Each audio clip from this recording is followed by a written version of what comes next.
Good morning and welcome to Qdabra's weekly webinar. This is Patrick, and with me today I have Joanne Tondon. Joanne, can you hear me? Yes, Patrick, I can hear you. Welcome to our webinar today. It's a crazy time to be doing a webinar with the virus out there. We're going to talk a little bit about Qdabra's COVID-19 preparedness plan at the end of this webinar for those of you interested. We have been working with our team to make sure everyone is safe. I want to thank you for watching our webinar today. Today, we're talking about several topics that have come up in the last month with our customers, and we have a couple quick questions for you. First, I'm going to launch a quick poll,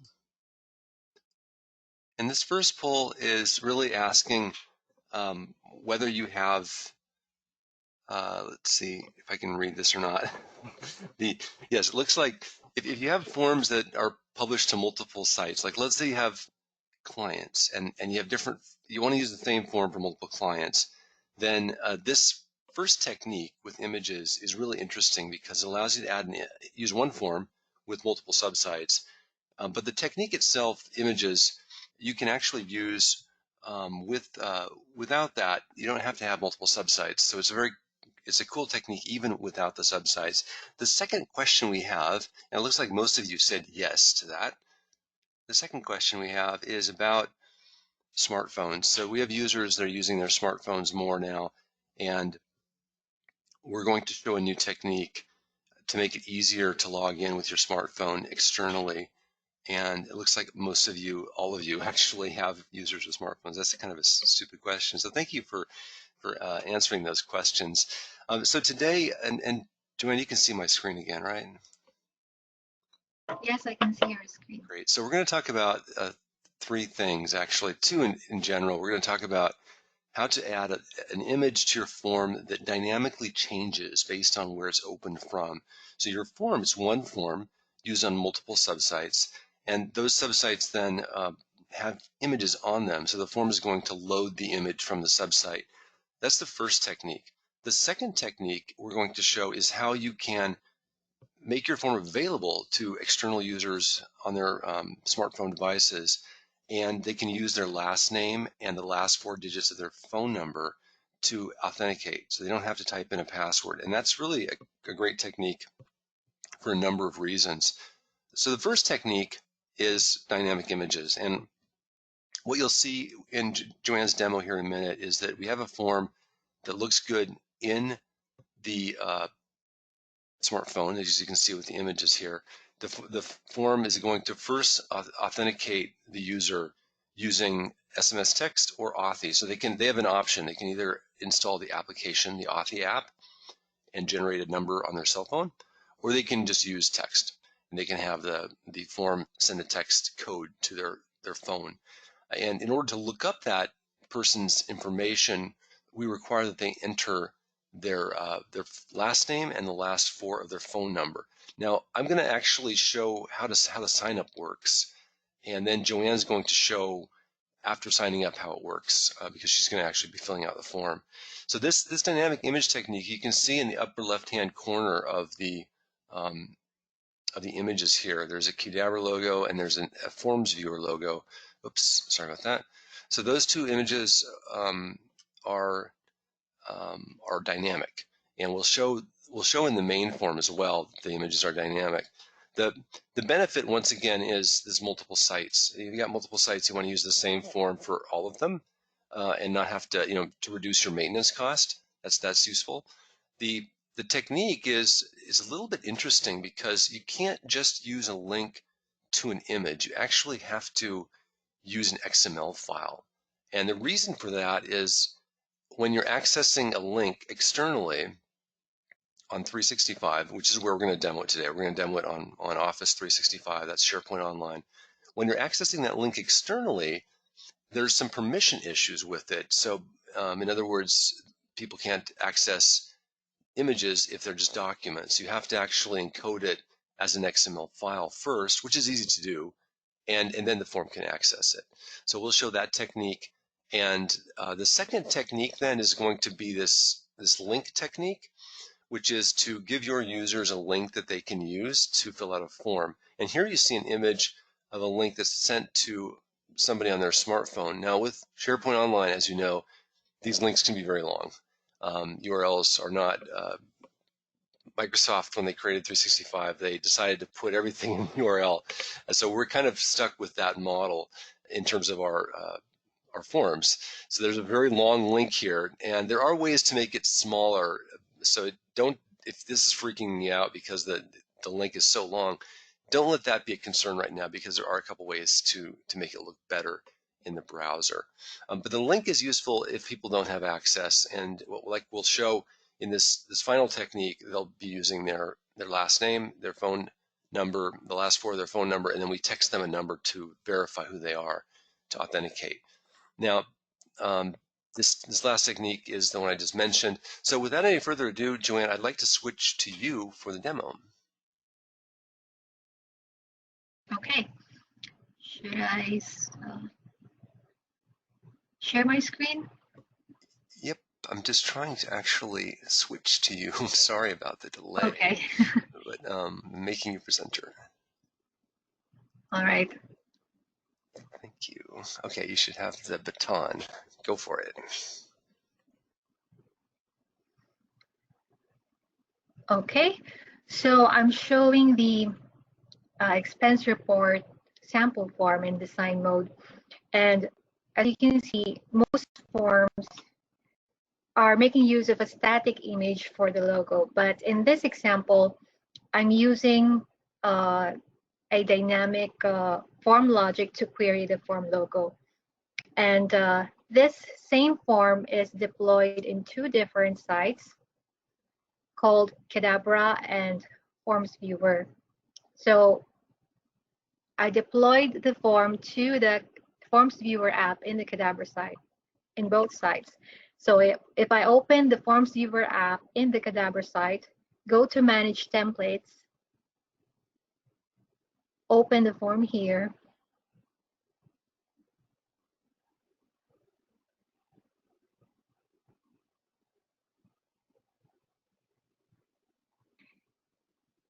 and you'll see that the logo is displayed based on the site where the form is deployed to. And if I switch to the Forms Viewer site, I go to the Forms Viewer app, go to Manage Templates, open the form, and this one should display a different logo for the Forms Viewer site. And for this example, I'm using the FV logo here. So the form logic in my form functions so that it is able to detect which site the form is deployed to, and it queries the logo relative to that site. So to explain how the process works, I'll demo it using an XML file with a base64 image that I'll query in a sample form. So how I do that, I created a sample XSN that will allow me to create the XML file. Oops, sorry, should be preview. And actually the fields here are not relevant, but the most important value is what we put here for base64. So to get the base64 value for the image, I use sites like this.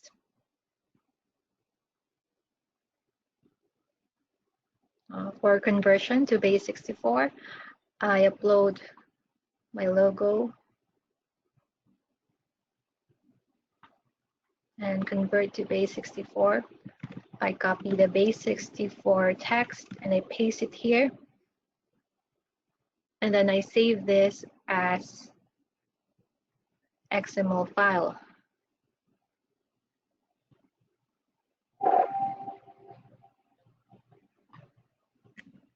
We'll make this available in the package for the downloads as well, so that you can use that tool to create your images on your site. Yep. So I just open a blank new form in InfoPath, and I go to data connection, create a new receive data, to query the XML document.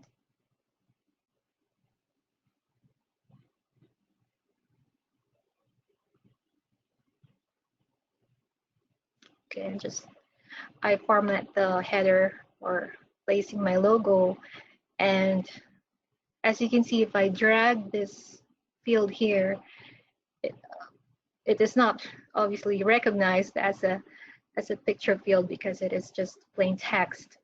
So what we're going to do is we'll save this form and publish the form or export the source files.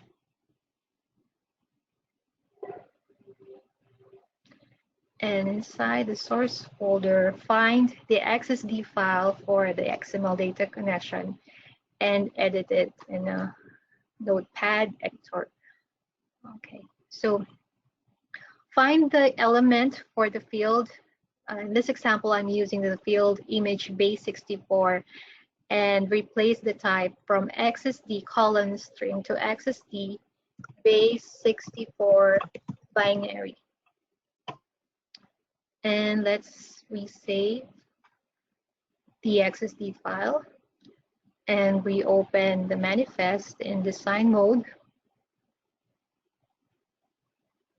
Okay, let's just delete this. And if I drag my base64 text, it used to be text, but it's now recognized as a picture field. And if I preview, it will show the Qdabra logo. So that's how to explain it in a simple way. In the expense report sample, what we did is we uploaded the XML file in a form library in the subsite, in each subsite, and allow the form to query the XML file from the form library.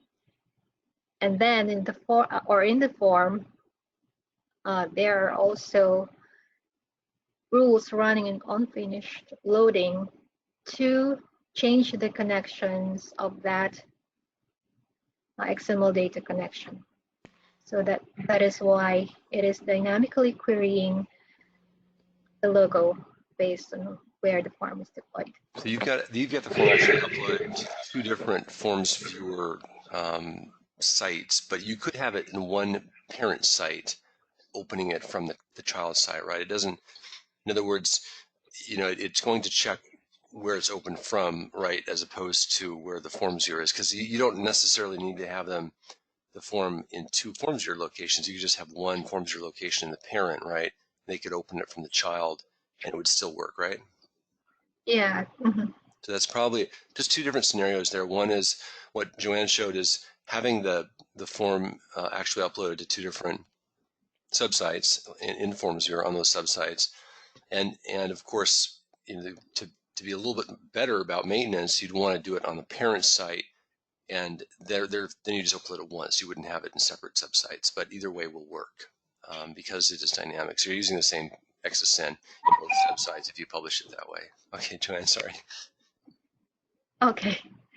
So should I proceed now to the Authy demo? Yeah, let's do that. Okay. Should I show the sign up first on my side? Okay, can you do Okay, that first? let me do that. Okay. If you have questions too, feel free to chat. And we're going to show next technique. So we've refined these techniques, and we have customers that are using these techniques. And typically, with our webinars, we talk about techniques that are useful to you because we have use cases from our customers. I'm going to just quickly share out my screen here, and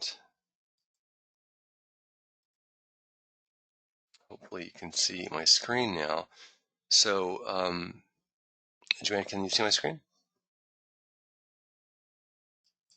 Yes, I can see your screen. So to fill out, let's see, to get the Authy working, I guess I need to fill this out first anyway, and then open it up again from, do I need to open it from my phone, or can I use my desktop just to show the Authy working? I have to use my phone. Maybe that's not going to work. Sure. Why don't I'm just thinking through this now because you've only got the Authy on the phone view, right? I guess we could switch to that. Let me just fill this out real quick. Well, my concern is that there is no name for the field value there. Your name is not Oh, showing there, and manager is not showing too. gotcha. So I'm gonna switch back to you then. Yeah. We made a change that done at the last minute, and we should just be following our previous Okay. script. Thanks. Sorry about that.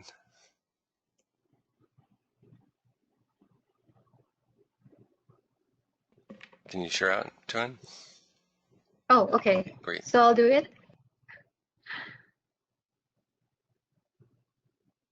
Okay. So should I proceed to Yeah, let's just do it on your screen. Yeah.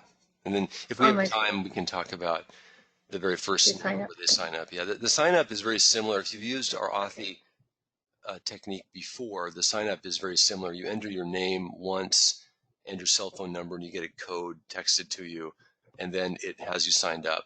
Now, Joanne's already done that, so when she fills this out, the main change we've made to the Authy is to simplify it so they don't have to type in their entire password. I'm sorry, their entire email. The benefit of Authy, of course, is that you don't need a password. You just type in your name and it looks up your phone number from a list, texts you a value, or you can use your Authy app to just add the value that's on your phone to authenticate. So that the new technique is simply the lookup is simpler. Instead of typing in the email, they can just type in the last name plus the last four of their phone.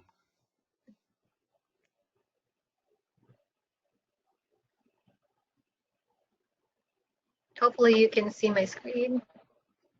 Yep.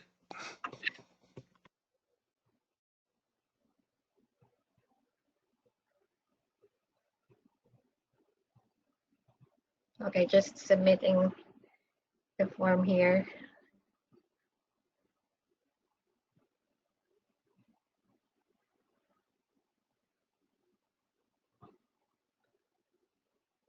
Okay. So as you can see, I received a new text message for the form link, which is a link for anonymous access. And let's open it.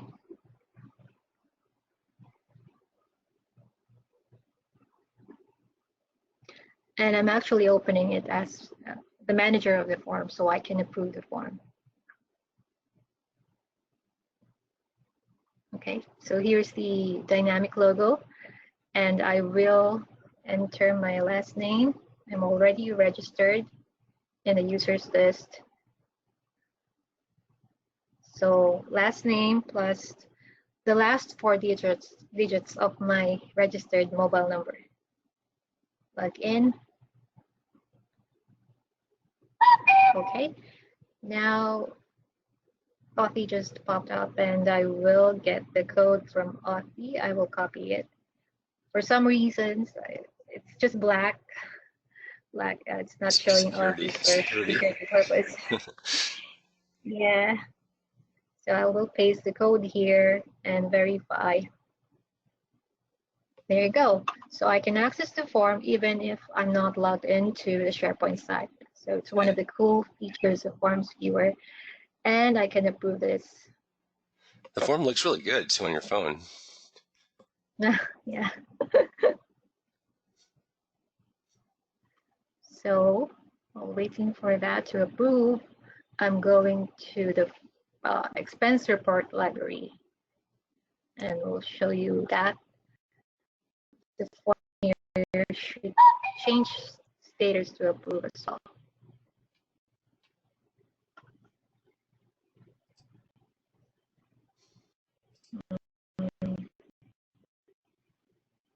Still query, but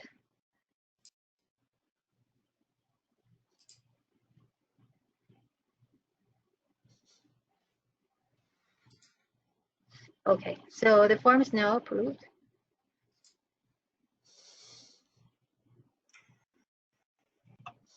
And I'll open it.